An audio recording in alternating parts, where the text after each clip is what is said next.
요즘 경제 불안과 소비 패턴의 변화로 우리나라 절대 원칙이 있었습니다. 아무리 불황이어도 절대 김밥 가게는 경기를 타지 않는다라고 하는 원칙이 있었는데 이제 김밥 가게조차 불황이라고 합니다. 근데 김밥 가게 옆에 도나스 가게는 더 엉망이었습니다. 왜냐하면 소비 패턴 방식이 변화하면서 대부분의 이 먹거리, 간식용 먹거리들을 편의점에서 구입하기 때문에 그렇습니다. 거기다 건강 챙기느라고 도너스 가게는 더 이용하지 않게 되었기 때문입니다. 어느 날 김밥이 자기가 불행임에도 불구하고 도너스를 위로하기로 결심하고 찾아가서 어깨에 다소거니 손을 얹고 토닥이면서 이렇게 위로했다고 합니다. 여보게 도나스 형제 힘을 내게. 조금만 견디면 좋은 세월 곧 오지 않겠나. 그 말을 듣던 도나스가 신경질을 내면서 소리를 버럭 질렀다고 합니다. 제발 내 어깨나 치지 말게. 설탕 다 떨어지면 난 정말 끝장이란 말이야. 우리가 삶의 고통을 만날 때 참 필요한 것이 위로이지만 그러한 위로조차 받아들이기가 힘들 때가 있습니다. 오늘 사도 바울 모습을 보면 그렇습니다. 오늘 사도 바울이 난파된 배 위에 있는데 어느 정도 어려움은 예상은 했습니다. 바울의 마지막 선교 여행은 누가 보아도 험난한 여정이었습니다. 그래서 이 배에 오르기까지 얼마나 많은 사람들이 만류했는지 성경에 그대로 나오고 있습니다. 하지만 생명을 바쳐서라도 저 세계의 심장부인 로마에 내가 복음을 전하겠습니다라는 바울의 결심은 확고했습니다. 그 길에서 죽는다고 해도 내가 그렇게 하겠습니다라고 기도 가운데 결심했습니다. 그래서 스스로 묶인 죄수가 되어서 예루살렘을 경유하여서 오늘 로마로 호송되어 가고 있는 중입니다. 이 여정 가운데 특별히 밀레도에서 에베소의 장로들이 쫙 나와서 바울을 만납니다. 기도를 깊이 하고 있던 그들은 이 길로서 바울은 죽는다라고 하는 그 계시를 받았다는 것입니다. 그래서 사도 바울 만류하는 것이에요. 제발 가지 마십시오. 그때 바울이 뭐라고 고백했는지 사도행전 20장에 우리가 너무도 귀에 잘 알고 있는 고백을 합니다. 오직 성령이 각 성에서 내게 증언하여 결박과 환난이 나를 기다리신다 하나 내가 달려갈 길과 주 예수께 받은 사명 곧 하나님의 은혜의 복음을 증언한 일을 마치려 하면은 나의 생명조차 귀한 것으로 여기지 아니하노라. 내 생명조차 귀한 것으로 여기지 아니하겠노라. 정말 생명을 건 결심을 이미 바울은 한 것입니다. 근데 아무리 죽음을 각오했다고 할지라도 막상 그 위협이 눈앞으로 다가올 때는요, 내가 예상했던 또 마음먹었던 그 예상보다 더 큰 고통과 무게로 다가오는 것을 여러분 아실 것입니다. 오늘 봉독한 본문 14절을 보십시오. 얼마 안 되어 섬 가운데로부터 유라굴로라는 광풍이 크게 일어나니. 오늘 27장에 보면 1절부터 쫙 너무도 세세하게 마치 항해 일지를 적는 것과 같이 그렇게 기록되어 있습니다. 알렉산드리아호에 276명이 있었는데 여기엔 로마 군인, 무역상, 여행자, 그리고 심지어는 사도 바울처럼 죄인도 타고 있었습니다. 처음에는 순풍에 돛단 듯이 잘 갔다고 합니다. 13절에 보니 남풍이 순하게 불더니, 그러다가 갑자기 예상하지 못했던 큰 유라굴로라는 것은 그냥 돌풍이라고 하면 됩니다. 예를 들어서 이른바 어느 지역마다 계절풍이 있습니다. 그런 것은 뱃사람들이 잘 압니다. 근데 10년, 20년, 30년 베일을 해서 야, 이 지역은 요 항만이 이렇게 되고 암초가 있고 뭐 소용돌이가 있고 뭐가 있고 이런 데이터들, 일상적인 데이터가 다 들어 있어요. 그런데 그 데이터를 뛰어넘는, 그래서 거기 미칠 광자를 써서 광풍이라고 하는데 그게 바로 유라굴로입니다. 이 모든 데이터를 뛰어넘는 유라굴로가 갑자기 닥쳐왔다라고 합니다. 14절, 갑자기 유라굴로 광풍이 크게 일어나니 15절에 뭐라고 합니까? 바람에 밀려 쫓겨가다가 17절 마지막 부분에 보니 그냥 쫓겨가더니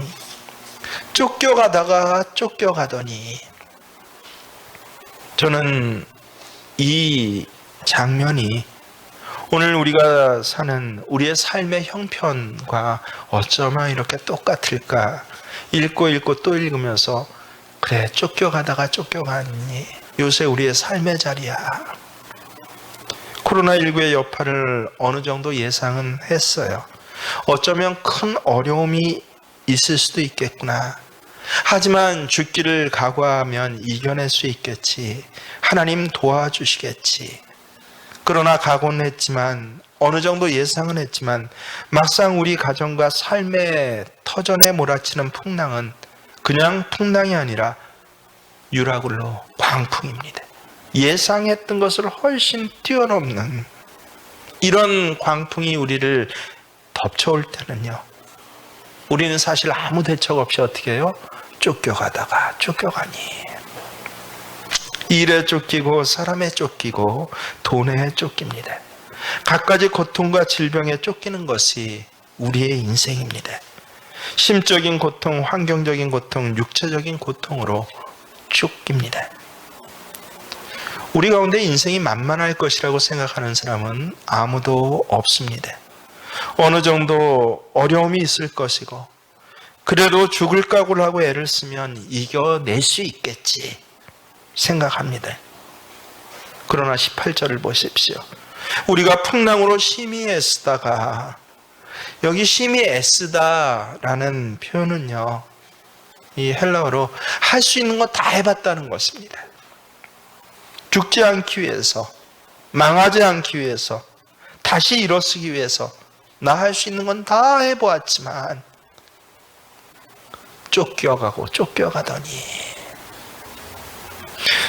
백군에게는 목숨보다 더 중요한 것이 화물입니다.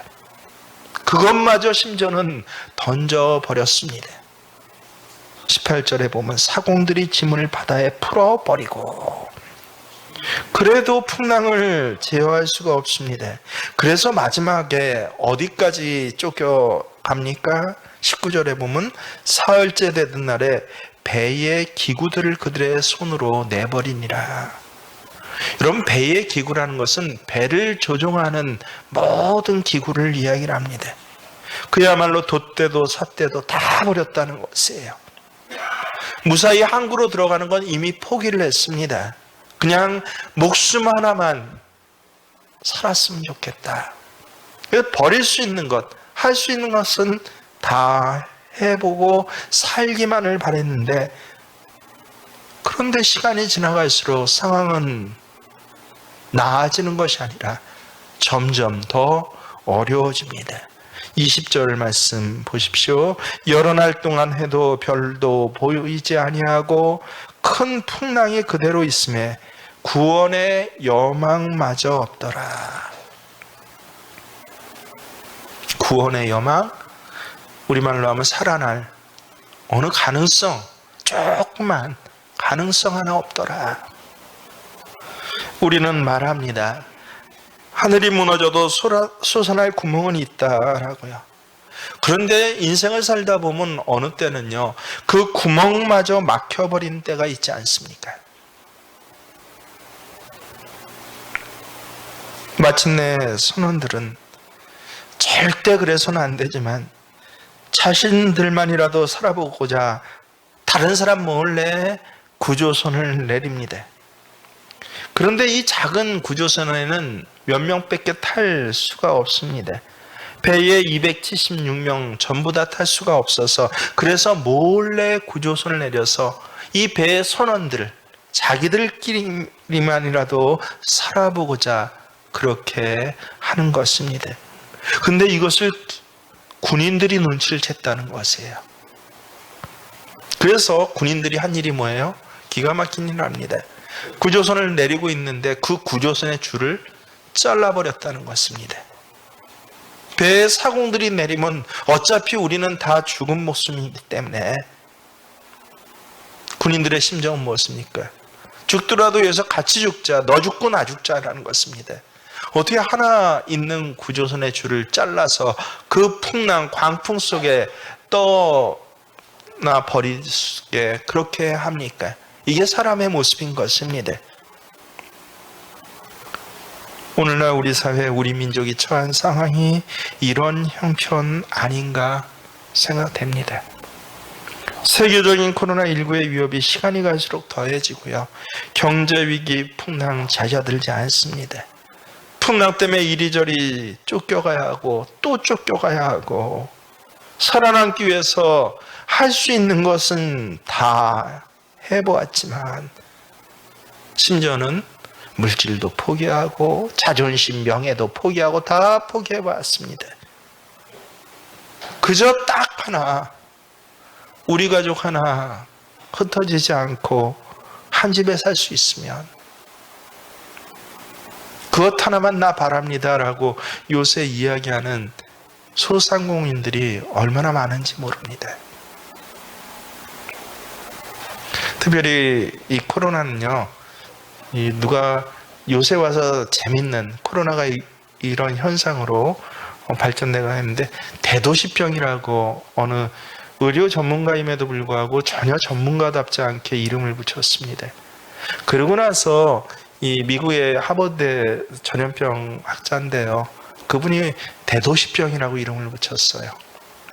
그래서 제가 뭐 실력은 없지만 뭐 여러 가지 번역기나 사용하면서 같이 그 리포트를 읽어보니까요, 전 세계 코로나가 지금 1차적으로 번지는 것은 다 대도시에 번진다는 것이에요.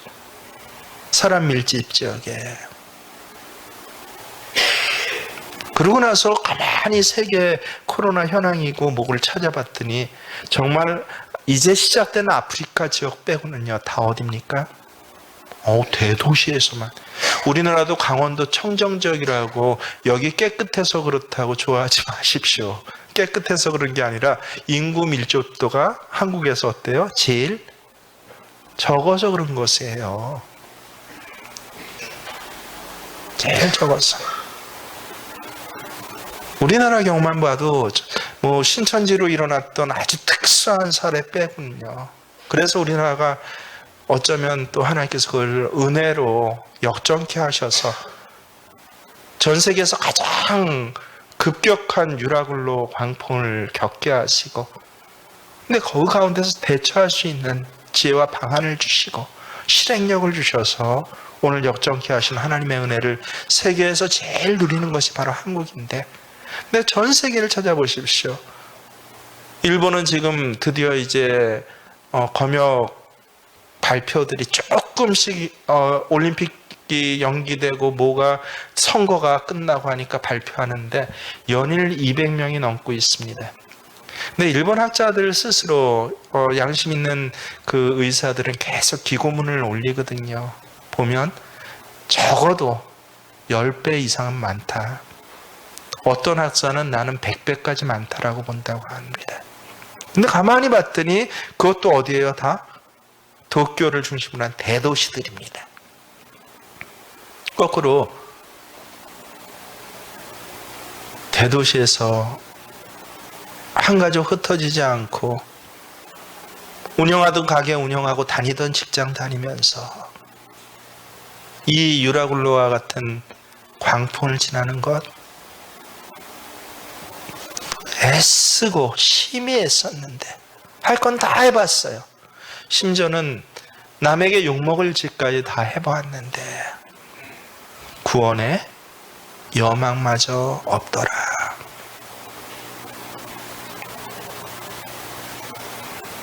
상대적으로 세계에서 가장 코로나 앞에서 조세가 채이지 아니하고 경제가 한꺼번에 곤두박질 치지 아니하고, 베트남 같은 경우에는 올해 관광객 2천만 명을 지난 2019년 말에 정부에서 발표를 했습니다. 관광 수지가 이렇게 나오고 이것을 이렇게 사용하겠다고요. 한 해 동안 세계에서 부동산 가격이 가장 많이 오른 것. 사람들이 어떻게든 돈을 빌려다가 이른바 펜션 하나 지어놓으면, 중국도 지금 마찬가지거든요. 그러면은 밀려오는 관광객들 때문에 한철만 지나면 본전 뽑고 그 다음부터는 다 내 거야. 아주 의기양양하고 꿈에 부풀었는데, 그래서 제가 베트남 현지에 사는 리포터들의 그 영상을 유튜브를 통해서 베트남 사람이 하는 거, 한국인이 하는 걸 보고 있는데, 망연자실이라는 말입니다. 바로 작년까지 우리나라 돈으로 한 달에 140만 원 줘야 빌릴 수 있었던 월세 가격이 지금 얼마인지 아십니까? 20만 원인데도 안 나온답니다. 그러니 140만 원 받을 거를 예상하고 여기저기서 돈을 빌려서 그 아파트를 얻고 집을 얻었고 지은 사람은 어떻게 합니까? 집값 마이너스 0, 제로가 되기까지 버텨낼 수 있는 기간이 6개월이 안 된다고 하는데, 여러분 6개월만 갈까요? 우리가 상대적으로 하나님 은혜 가운데 세계에서 지금 겪고 있는 고통을 거의 못 느끼고 있어요, 우리나라에서는요. 하지만 대도시에서는 우리가 겪는 것보다 몇 배 이 구원의 여망마저 없는 그러한 일을 겪고 있는 사람들이 특수한 곳에서 굉장히 많이 있습니다. 요새 이 부동산 이야기가 이상하게 저하고 근처에서 많이 얘기가 돼서 하는데요. 도시에 있는 부동산 가게 중개소마다 다 문을 닫을 지경이라고 합니다. 부동산 가격은요, 전 세계에 있어서 경제의 가장 중요한 지표입니다. 왜냐하면 정상적인 부동산이 자본주의 시장에서는 없기 때문에 그래요.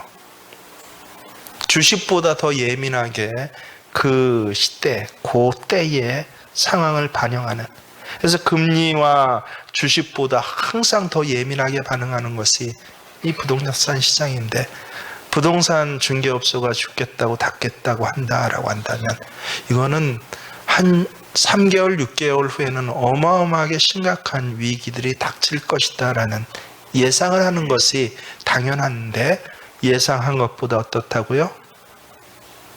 더 충격적이고 더 미친 바람 가운데 휩싸일 수 있다라고 하는 것입니다. 과연 이럴 때 이 파도 한가운데서, 이 난파선 한가운데서 어떻게 해야 합니까? 아마 사도 바울도 두렵기는 마찬가지였을 것입니다. 그가 뱃사람은 아니지만 여러 번 배를 타본 경험이 얼마나 많습니까? 진실로 20년 넘어 계속된, 30년 가까이 계속된 사도 바울의 세계 선교 여행은 다 절반 이상이 뱃여행이었습니다. 그러면 절반만 쳐도 15년은 배 위에서 있었던 것입니다. 여느 뱃사람 못지 않습니다. 사도 바울은 알고 있어요. 야, 이 광풍으로는, 인간의 힘으로는 도저히 제어할 수 없는 광풍이란 것을 이 30년 배 경력으로 알았을 것입니다. 어느 사람이 몸이 이상해서 병원 가서 검사를 받았습니다. 검사 결과를 가지고 얼마나 많이 검사를 하는지요. 이리저리 다니면서 진찰도 했던 의사가 심각한 표정으로 진로 기록지에 뭐 그것도 휘갈겨 쓴 영어로 막 한가득 써놨습니다. 그러더니 알아볼 수가 없어요. 그래서 이 환자가 참 궁금하지 않습니까? 힐끗힐끗 보는데 뭐 계속 쓰는데, 야, 내가 큰 병에 걸렸구나. 맨 마지막으로 다행히 한글로 또 뭘 쓰는데 얼핏 봤더니 정근 암이라고 써 있더라고요. 그래서 그 암이라는 그 글자를 본 이 환자는 눈앞이 깜깜해졌습니다. 내가 암에 걸린 거구나. 그리고 이 환자 이제 나가 계시고 가족분 좀 들어오시라고 하세요. 가족을 불러서 한참을 뭐라고 이야기를 의사가 얘기를 합니다. 밖에서 기다리노니 더 초조해집니다. 내게는 숨기고 가족들에게 암에 걸렸다는 이야기를 하는 모양이다 라고 하면서 점점 앞이 캄캄해지고 절망감에, 그렇다고 가족들 앞에 표현할 수도 없고 말이 나오지는 않습니다. 의사는 나오면서 대수롭지 않게 처방전을 써주면서 건강관리 잘하세요, 괜찮으실 거예요 라고 위로를 합니다. 집에 돌아온 이 환자는 걱정이 돼서 매일 밤잠을 잘 수가 없었습니다. 며칠 걱정 고민을 하다가 그렇다고 가족에게 물어볼 수도 없고요. 그래서 크게 결심을 하고 예약을 해서 의사를 찾아갔습니다. 선생님, 저에게 솔직히 말해주세요. 괜찮습니다. 마음의 준비 다 했습니다. 정근암이 어떤 암입니까? 제가 혹시 몇 기입니까? 혹 수술할 가능성은 있습니까? 솔직하게 말씀해 주세요. 환자의 이야기를 듣던 의사가 눈을 크게 뜨고 깜짝 놀라서 쳐다보며 이야기를 합니다. 환자분, 정근암은 제 이름입니다. 의사가 쓴 글자 하나에도 마음의 주름살이 생겨나고 작은 일에도 마음이 무너져 버릴 때가 있습니다. 사도 바울도 마찬가지였습니다. 얼마나 힘들었을까요? 일생 교회를 세우고 복음을 전한 일 위해 달려갔습니다. 지금껏 주님을 위해 그렇게 수고하고 수많은 고통과 아픔을 다 당했는데 그의 마지막 길은 좀 하나님 평안하면 안 되겠습니까? 근데 죄수가 되어 묶여있고 묶인 상태에서 사람들 이리 뛰고 저리 뛰는 그 광풍의 풍랑 한가운데 함께 고난을 당하고 있으니 예상은 했지만 그의 마음도 분명히 무너져 내렸을 것입니다. 이런 때 우리가 마음이 상한다라고 이야기를 하지 않습니까? 한 글자에 마음이 상하고요. 지나가던 한마디의 말에 마음이 상하고 심지어는 일상적인 대화이고 일상적인 쳐다봄인데도 눈빛 하나에 갑자기 마음이 상합니다.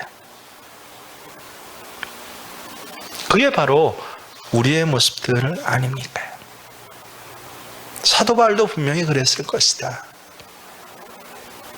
그런데 바울에게는 다른 사람이 가지지 못한 한 가지가 있었습니다. 그것이 무엇입니까? 그럼에도 불구하고 그에게는 귀가 열려 있었다라고 하는 것입니다. 오늘 본문 24절을 보겠습니다. 바울아, 두려워하지 말라. 내가 가이사 앞에 서야 하겠고 또 하나님께서 너와 함께 항해하는 자를 다 내게 주셨다 하였으니. 여러분, 지금 상황을 상상하면서 이 말씀을 읽어보십시오. 지금 어떤 상황이라고요? 뱃사람들이 온통 배 위를 뛰어다니면서 살려달라고 죽겠다고 화물마저 다 버리고 자기네끼리라도 살아보겠다고 구조선 내렸는데 군인들이 그걸 갖다가 너희만 살 수 없어 하고 잘라버리고 아비규환 아닙니까? 바로 그 아비규환 한가운데서 바울은 하나님의 음성을 들을 수 있는 귀가 열려 있었다라고 하는 것입니다. 여러분, 귀가 열려 있었다를 갖다가 고상한 혹은 은유법으로 받아들이지 마십시오. 이 어마어마한 소동 가운데 이 죽음에 미친 사건들이 배 위에서 지금 얼마나 많이 일어나겠습니까? 바로 그 가운데서 하나님의 음성을 들을 수 있었다라고 하는 것은 그가 귀가 남보다 청력이 좋기 때문일까요? 아니에요. 그래서 저는 하나님의 음성을 듣는 것은요, 자리라고 생각합니다. 하나님 가까이 있었다는 것이에요. 하나님의 음성을 우리 복음성가 알죠? 그 다음 가사가 뭡니까? 듣고자 기도하면. 하나님의 음성은요, 저 아비규환 한가운데서 이리저리 소리 지르는 사람들, 네 편 내 편 따지는 사람들, 거기서 들을 수 있는 음성이 아닙니다. 바로 하나님 가까이에 있을 때 그 듣는 귀가 열려졌더라요. 다시 23절을 눈으로 보세요. 내가 속한 바 곧 내가 섬기는 하나님의 사자가 어젯밤에 내 곁에 서서 말하되, 이것은 다른 말로 하면요, 바울이 누구 곁에 있었다는 것입니까? 하나님 사자 곁에 있었다라고 하는 것입니다. 그래서 하나님의 사자가 전달하는 음성을 똑똑히 들을 수 있었다라고 하는 것입니다. 아무리 풍랑이 일어나도 역사의 주인, 이 사건을 주관하신 주인께서 우리 가까이 머물러 계셔서 이렇게 말씀하신다면, 얘야, 너 걱정하지 마. 우리가 무엇을 염려하거나 걱정할 필요가 있겠습니까? 그 하나님이 지금 바울에게 말씀하십니다. 두려워 말라. 너는 가이사 앞에 서게 될 것이다. 이 풍랑 속에서 결코 죽지 않을 것이야. 풍랑 한가운데서 함께 고난당하고 있지만, 아니, 너는 저 로마의 가이사 앞에 네가 서게 될 것이야. 그뿐이 아니라 너 때문이라도 너와 함께 항해한 자들을 내가 책임지겠다. 머리카락 하나까지도 상하지 않을 것이야. 왜? 이 음성을 듣는 너 때문에요. 그러면 된 것 아닙니까? 이 음성을 들은 바울이 무엇을 두려워하겠습니까? 그래서 문제는요, 유라굴로 광풍이 아닙니다.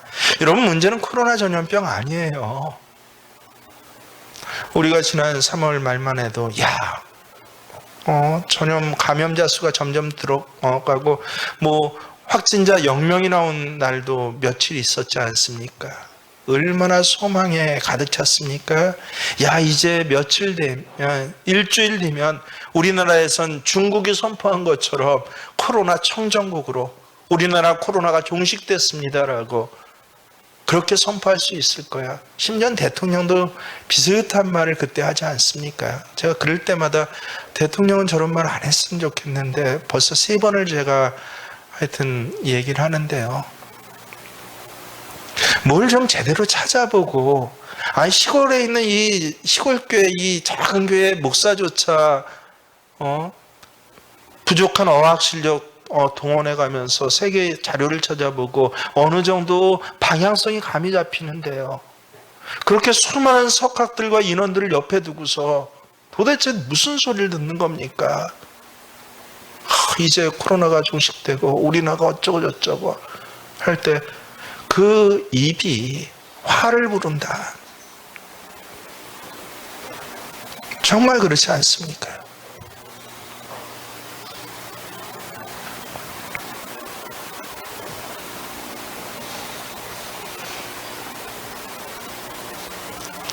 헛된 소망, 근거 없는 소망은요, 시간이 지나면 와장창 무너집니다.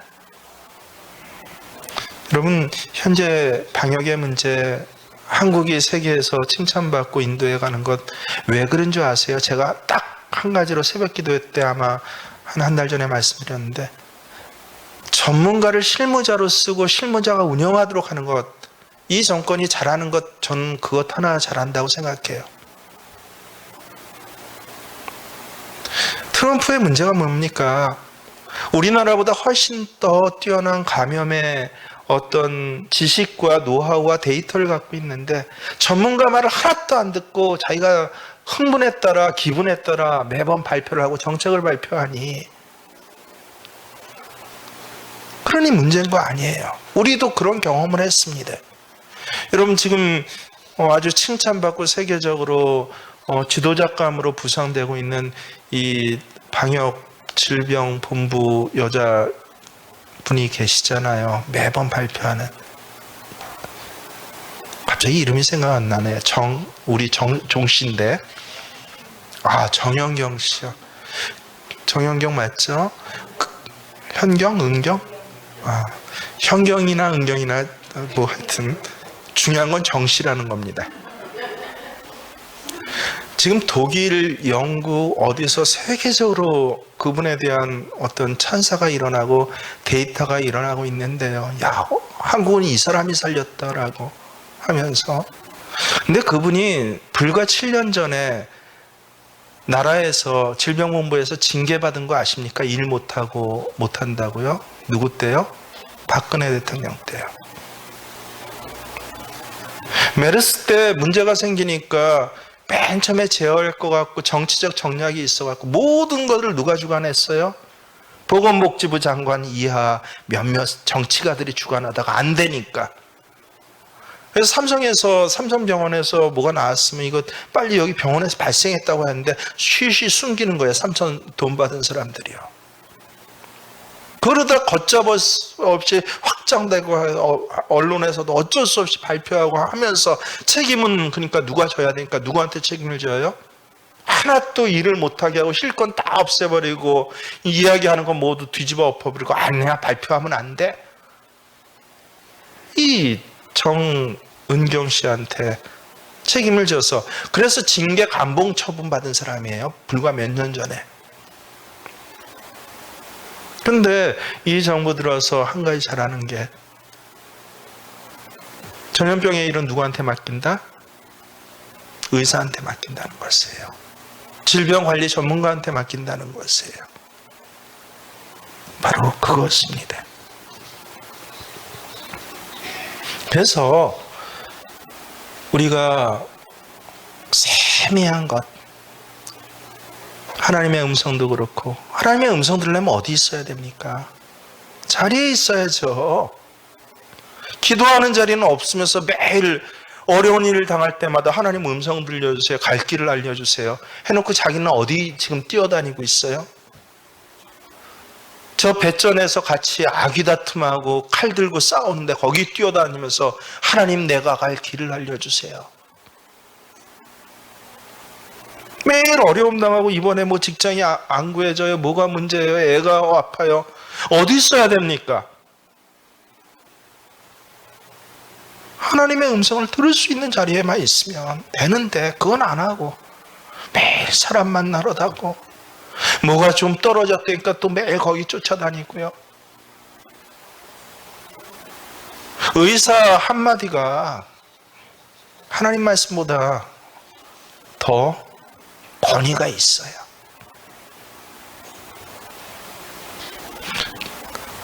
총리가 한마디 발표하니까 제가 거의 울었는데요. 한 3일 동안. 너무 기가 막혀서요.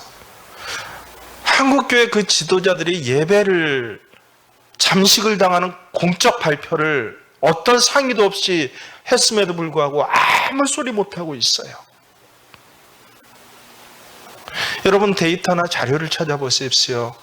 교회가 마치 전염병의 전파지인 것처럼 그렇게 언론을 호도하고 몰고 가고 있습니다. 아니요. 교회를 통해서 전염병 발표된 건요. 여러분 매주일 예배 드리는 사람에 비해서 퍼센트를 어제 누가 자료를 줘서 봤더니 난 대충밖에 모르고 있었는데 0.0008%래요.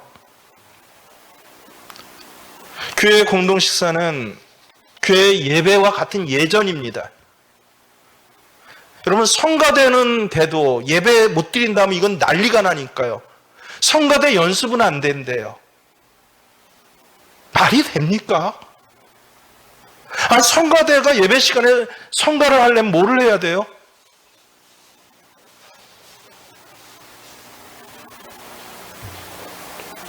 박근혜 때 태극기당이 기독교계 사람들의 지지로, 이명박 때 기독교의 지지로 이루어졌다고 해서 이 정권이 얼마나 기독교계에 대해서 지금, 제가 이 정권에 대해서 그렇게 공개적인 어떤 비판 안 하는데 이번은 너무너무 잘못한 겁니다. 아침에 교사 기도회 때도 근데 마치 집에 문제가 있고 애들 난리 나면 누구 잡아요? 큰 놈 하나 잡아줬지만 나머지 작은 애들은 가만히 있잖아요. 무서우니까. 그것처럼 가장 예민한 교회 하나 큰 놈식으로 잡아줬지만 나머지는 다 자기 뜻 따를 거라고, 이런 식의 상을 하면서 어떤 자료도 없이요. 신천지 이단 빼고 기독교계는 총 지금 감염된 지금 3,000명이 가까이 있죠. 거기서 총 감염된 인원이 250명입니다. 1.8%예요. 식당에서 감염되고 체육시설 감염되고 어디서 감염된 것 그거 보셔요. 그거에 10분의 1도 안 되는데 어떤 상의도 없이 교회에서 밥 못 먹어. 성가대 연습하지 마. 10년 찬송하지 마. 여러분 2주 전 3주 전만 해도 어땠습니까? 교회가 너무 협조를 잘하고, 그래서 세계에서 이렇게 협조를 잘하는 교회가 어디 있습니까? 우리 교회만 해도 보셔요. 한 명도 빠짐없이 마스크 쓰지 않습니까? 저 식당 가보시고 해수욕장 가보십시오. 어떻게 하고 있나요? 예배의 자리만 지켜야 된다라고. 이 예배의 자리를 지키기 위해서 우리가 방역 철저히 하고 이 나라를 위해서 늘 기도하면서 이러한 일에 철저히 협조합시다라고 하는데 어떤 근거와 자료도 없이 그저 광풍 속에 힘에서 그때그때 기분에 따라 면피용으로, 세상 말로 하면 발표를 잘못해서 그래요. 코로나 없어지지 않습니다.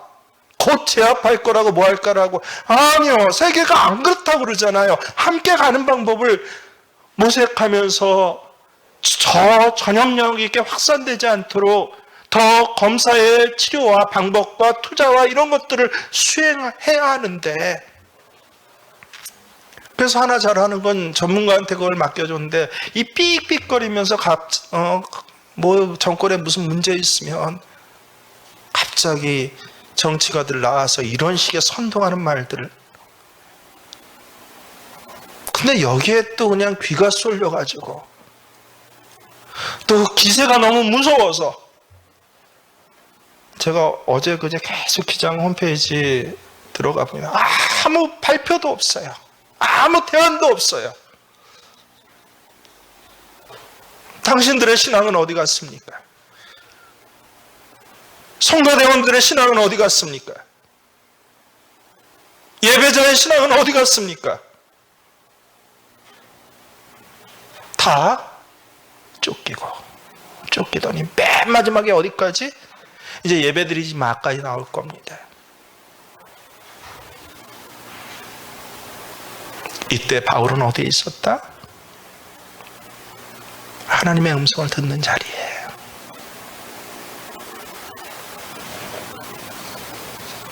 그래서 가장 먼저 할 일은 하나님 음성 듣는 일입니다. 그리고 두 번째, 바울은 하나님 들려주신 음성을 그대로 믿었습니다. 25절 보십시오. 함께 있습니다. 그러므로 여러분이여 안심하라. 시작. 그러므로 여러분이여 안심하라. 나는 내게 말씀하신 그대로 되리라고 하나님을 믿느라. 하나님 뭐라고 말씀하셨습니까? 말씀하신 하나님. 너와 함께한 자들조차 머리털ок 하나 상하지 않겠다라고 그 말씀 그대로 되리라고 나는 믿습니다. 여러분, 믿음이 없으면 그거는 무당짓이에요. 하나님 말씀 믿고 그 말씀대로 선포하는 이 자리가 없으면요, 그건 믿음 아니라 환청이고 독백에 불과한 것입니다. 이사야서 55장에 보면요, 하도 믿노라 얘기하면서 믿음 없는 이 이스라엘 백성에게 하나님 뭐라고 하셔요? 땅에 심은 것이 열매 맺고 소출이 난 것 같이 하나님의 입에서 나가는 말도 이와 같이 헛되이 돌아오지 않으리라. 하나님 말씀하신 것은 그대로 되리라. 네가 가이사 앞에 서야겠고 이 사람들 그 한 명도 머리카락 하나도 상하지 않을 것이야. 하나님의 입술에서 나간 말씀은 절대로 헛되이 되돌아오지 않습니다. 우리 인생에 아무리 큰 풍랑이 일어난다고 해도 하나님의 음성이 먼저 들려지고 그 약속의 말씀을 붙들고 나간다면 그 풍랑은요, 결코 여러분을 좌초시키지 못합니다. 그래서 오늘 성경에는 자세히 읽어보면요, 기가 막힌 변화가 일어나고 있는 것을 감지할 수 있습니다. 1절 27장 시작할 때는요, 이 여정의 주도권, 이걸 배를 띄워 마라. 누가 주도권을 가졌어요? 선주가 가졌습니다. 겨울에 항해하는 것은 어려움이 있지만 근데 강행해도 괜찮아. 선주 마음대로였어요. 배가 막상 바다에 나오자 누구가 이제 주도권을 갖습니까? 선장입니다. 그런데 유라굴로 이 광풍이 몰아오고 이런 어마어마한 일들이 일어나자 주도권을 지금 누가 가져왔어요? 군인들이 갖고 너희 다 꼼짝마 하고 칼 들고 서 있습니다. 근데 놀랍게 오늘 다시 그 주도권이 바뀌는 것을 볼 수가 있습니다. 성경엔 계속해서 오늘부터 뭐라고 그래요? 바울이라고 표현하고 있습니다. 33절 함께 봅니다. 날이 새어가매 뭐라고요? 바울이 여러 사람에게 음식 먹기를 권하여 이르되, 이 광풍의 한가운데 주도권이 바뀌었다라고 하는 것입니다. 누가 주인공입니까? 바로 하나님의 음성을 들은 자, 그리고 그 음성, 그 약속을 그대로 믿은 자가 이 좌초자는 배 한가운데서 이 배를 이끌고 나갈 지도자고 주인공이 되더라라고 하는 것입니다. 주인공은 계속 바뀝니다. 정권이 바뀌고 가진 자들이 바뀌고 시대의 주인공들이 바뀌고 있습니다. 하지만 유라굴로의 강풍엔 결국 믿음의 사람들을 주인공으로 세웁니다. 그래서 이 시대의 광풍 속에 우리가, 하나님을 믿는 우리가 세상 사람과 다른 것은요, 광풍의 위기 속에서 다 떠나 보낼지라도, 심지어는 배의 기구조차 보낼지라도 절대로 잊어버리지 말아야 할 것은 무엇입니까? 하나님의 말씀을 믿는 믿음입니다. 하나님께서 나를 택하셔서 자녀 삼으시고 오늘 이 인생의 항해 한가운데로 인도하신 것은요, 하나님의 뜻이 있어서예요. 아주 쉬운 말로 제가 늘 그러죠. 왜 오늘 하루를 내게 더 허락하셨습니까? 아직 죽을 때가 안 돼갖고 육체의 열린 나이가 안 돼서 여러분 하루 더 살아있는 것입니까? 아니에요. 아직 나를 향한 하나님의 뜻이 있습니다. 좀 더 이것을 풀어 얘기하면 내가 하나님을 위해서 이 땅에 살아야 할 이유가 있다는 것이에요. 하나님은 아직 나에게 시키실 일이 있고 내가 해야 할 일이 있다는 것입니다. 오늘 본문 33절 34절 함께 있습니다. 한 목소리 시작. 날이 새어가매 바울이 여러 사람에게 음식 먹기를 권하여 이르되 너희가 기다리고 기다리며 먹지 못하고 줄인 지가 오늘까지 열 나흘인즉 음식 먹기를 권하노니 이것이 너희의 구원을 위하는 것이요 너희 중 머리카락 하나도 잃을 자가 없으리라. 광풍의 끄트머리였지만 이제 좌초되는 것밖에 안 남았지만 근데 놀랍게도 하나님의 음성을 듣는, 그리고 그 음성을 믿은 믿음의 사람 바울을 통해서 새로운 역사가 오늘 33절부터 정말 시작되고 있는 것입니다. 32절까지는 그냥 서로 칼 들고 싸우다 죽을 줄 알았어요. 이대로 이 나라 그냥 망한다라고 알았습니다. 내 가정 이대로 끝이야라고 했어요. 아니요. 이제 다시 먹고, 비록 먹는 게 무엇에 불과해요? 떡 한 젓가락에 불과합니다. 35, 36절 함께. 떡을 가져다가 모든 사람 앞에서 하나님께 축사하고 떼어 먹기를 시작하며 그들도 다 안심하고 받아 먹으니 배에 있는 우리의 수는 전부 276명이었더라. 이 배의 주인공이 이제 바울이 되었습니다. 이 상황을 주도해 가기 시작합니다. 바울이 떡을 가져다가 모든 사람 앞에서 하나님께 축사하고 떼어 먹기 시작합니다. 떡 한 조각, 그 질로 보나 양으로 보나 보잘것 없는 것이죠. 거기에 상황이 지금 나아진 것은 없습니다. 아직도 배는 요동치고 있었고 무려 14일간이나 지금 이런 상태, 이 아비그그 안에 지금도 있는 상태입니다. 하지만 믿음의 사람이 그 보잘것없는 떡 한 조각을 들고 하나님 앞에 축사했더니 그 다음에 뭐라고 그래요? 그들도 안심하고 받아 먹으니라. 어떻게 이런 상황 속에서 안심할 수 있습니까? 참 신기로운 일이에요. 아직도 풍랑광풍이 계속되고 있는데 아직도 서로에 대한 이 의심과 서로에 대한 서운함과 상한 마음들이 그대로 있는 저인데, 근데 이 하나님의 사람 바울의 떡 한 조각의 축사가 그들을 뭐하게 했다? 안심시켰다. 14일 동안이나 먹질 못하고 싸우느라고 눈이 빨개져 있었는데, 서로를 감시하느라고 으르렁거리고 있었는데 함께 먹게 했더라. 저는 이것을 성만찬을이라고 생각합니다. 성경에서 함께 모여서 하나님 앞에 축사하고 떡을 떼어 먹을 때 그것은 성만찬을 하고 있는 것입니다. 마른 떡 한 조각이었지만 믿음의 사람의 손에 들려주는 순간 상황이 바뀝니다. 아비 규환의 상황이 성만찬의 거룩한 자리가 된 것입니다. 흔들리는 배 안에서 그들은 하나님께 마음을 향하고 예배하고 있습니다. 그것이 풍랑이는 바다 위에서는 미미한 것처럼 보여도 그 예배 후의 결과가 무엇이었습니까? 그들도 다 안심하고 받아 먹었다. 예배를 드리면서 그들은 말씀을 받았습니다. 성찬을 받았습니다. 그러면서 놀라운 하늘의 위로와 주시는 힘에 공급하심을 받았습니다. 중요한 것은 무엇입니까? 바로 여러분이 이런 사람이라는 것입니다.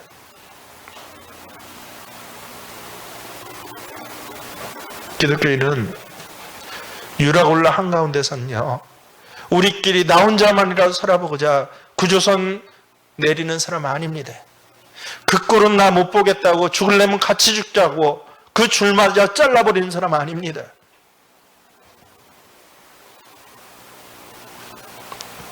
(22절을) 읽어보십시오.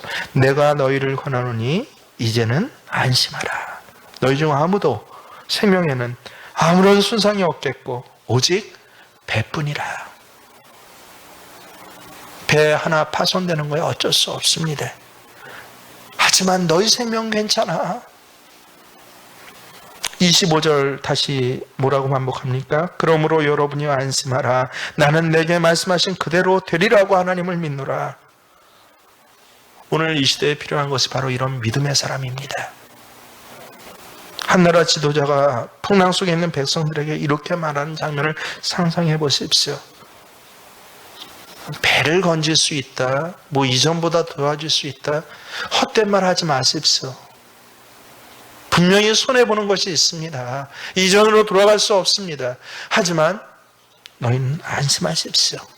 하나님께서 내가 기도하는 중에 내 옆에 서서 내일에 너희의 생명은 안심이 반드시 보장하겠고 너희는 다시 살아서 그래서 그 땅을 밟을 것이며 새로운 삶을 살 것이라고 말씀하셨습니다. 우리는 코로나 이후에 새로운 삶의 내용들을 지금부터 하나하나 준비해 갑시다라고 하는 지도자가 있다면요, 풍랑 속에 있는 회사의 직원들에게 CEO가 이렇게 말씀하는 장면을 한번 생각해 보십시오. 사원 여러분 안심하십시오. 회사가 풍랑 가운데 정말 어렵습니다. 망할 것 같습니다. 하지만 하나님께서 어제 저에게 우리 회사가 수년 내에 이 놀라운 은혜를 입고 다시 재기하면서, 그러면서 여러분 개인들 뿐만 아니라 세계 선교를 위해서 쓰임받는 존귀한 회사가 되리라고 제게 말씀하셨고, 나는 그 하나님을 믿습니다. 가정에서 풍랑을 겪고 있는 어느 날, 그 집의 가장이 아내와 딸들, 아들들을 모아놓고 예배드리면서 이렇게 말한 장면을 상상해 보십시오. 사랑하는 아내, 그리고 내 사랑하는 자녀들아, 어제 나는 큐티 중에 하나님의 음성을 들었다. 그것은 우리가 겪고 있는 이 고난이 우리 가정을 새롭게 쓰시기 위한 하나님의 연단의 시간이라고, 이제 이 고난이 곧 끝나고 우리는 새 역사를 쓰게 될 것이라고. 그러므로 사랑하는 가정 여러분, 안심하고 이제 이 아버지와 함께 기도에 무릎을 꿇고 새로운 내일을 맞을 준비를 하자라고 하면서 찬양을 부를 수 있다면, 그런 나라의 지도자를 가진 민족, 그런 회사, 그런 가정, 그 내일이 어떨지 여러분 상상되십니까? 오늘 바로 그런 사람을 기다리고 있습니다. 그렇습니다. 정말 광풍이에요. 코로나19가 광풍이 아닙니다, 여러분. 사람들의 작태들이 광풍입니다. 이전에 없었던 일, 할 수 없었던 일들이 지금 위기 상황이라는 얘기 아래 어마어마하게 감정적으로 한순간에 일어나고 있습니다. 며칠 전 우리는 모든 국민이 충격받았잖아요. 대통령 후보로까지 그렇게 예상되고 많은 사람의 존경을 받던 사람이 한순간에 아무 근거도 없이 자살했습니다. 거기 뭐 정치적인 이유, 뭐 정말 그 사람에게 문제가 있었니 없었니, 여러분 그건 나중에 따지시고, 중요한 것은 무엇입니까? 그 광풍 가운데 한 목숨이 그저 한순간에 사라졌다는 것입니다. 그러면 나머지 사람들은 어떻게 합니까? 서울시는 어떻게 합니까? 이 나라는 어떻게 합니까? 본인의 깨끗한 양심, 정직한 양심이었든지 아니었든지 간에, 정말 평상시에 얼마나 훌륭한 일을 많이 했든지 아니었든지 간에, 문제는 이 광풍 한가운데서 과연 손들고 마른 떡을 가지고 축사하며 이 배의 사람들에게 생명의 말씀을 전할 사람이 누구입니까? 여러분의 가정에, 여러분의 회사에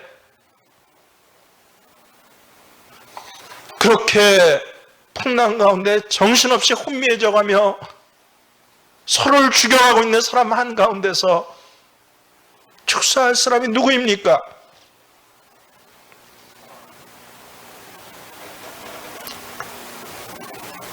신앙인은요, 거센 폭풍 한가운데서 하나님의 세미한 음성을 듣는 사람이에요.